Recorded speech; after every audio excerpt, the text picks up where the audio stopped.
Marc Thiessen, American Enterprise Fellow and served as Chief Speechwriter to President George W. Bush, and Mo Alithi, Founding Executive Director of Georgetown University's Institute of Politics and Public Service.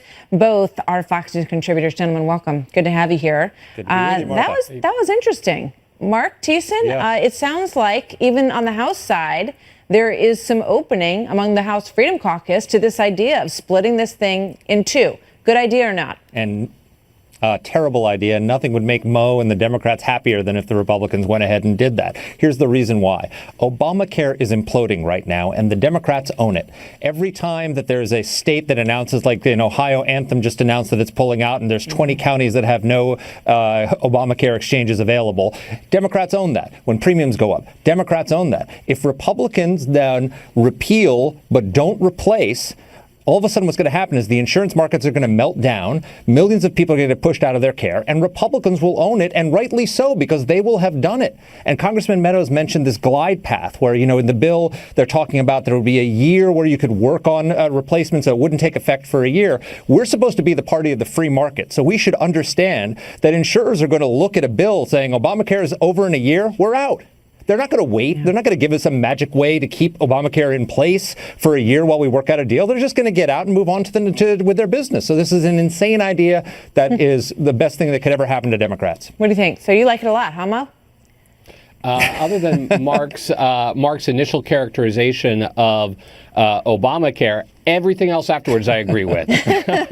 I mean, this is just politically baffling to me. I guess it makes sense in the sense that Republicans who are mostly concerned about their base voters who want repeal at all costs, they can say they did that. But it's those base voters who also are going to feel the brunt of what Mark was just talking about first and hardest. And we see that even in the polling, where most Americans, including most Republicans and independents, are incredibly uncomfortable with the idea of repeal with no replacement at all, especially against the backdrop of Obamacare's popularity actually growing in recent months. So you're taking away something that people are starting to like a little bit more and replacing it with nothing. Add to that now the conflict between the Republican caucus, right? A year from now, if they don't have a replacement, then it's all hell breaks loose. But even there's no guarantee they will when you've got Senate conservatives and Senate moderates in very different places. I go back to a point that we've talked about before, Mark, which is I think it's pretty shocking to Republicans that Republicans had all these years in the wilderness of sort of saying, gee, we really want to repeal Obamacare. And still, at this late date, now they're saying, well, maybe we can figure it out over the next 48 hours. How could they have not gotten together and said, you know what, if this ever happens and we get a Republican in the White House, we are so ready to go with this plan. I mean, it's ridiculous. No corporation could ever function that way.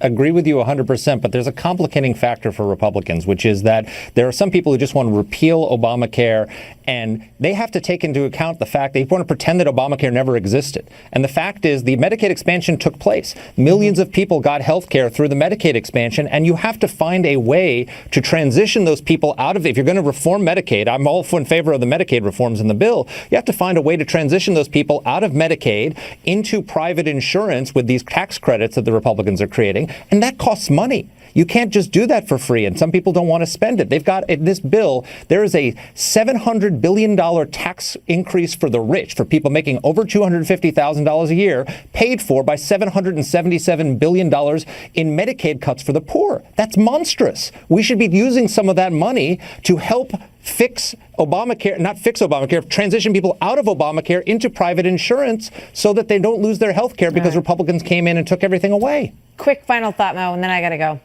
Yeah, I totally agree with what Mark just said there. I mean, the way Republicans are they're acting like caricatures of themselves, right? Everything that Democrats say Republicans are, they are reinforcing it with this approach. I think it's very politically dangerous for Republicans. Thanks, guys. Good to see you.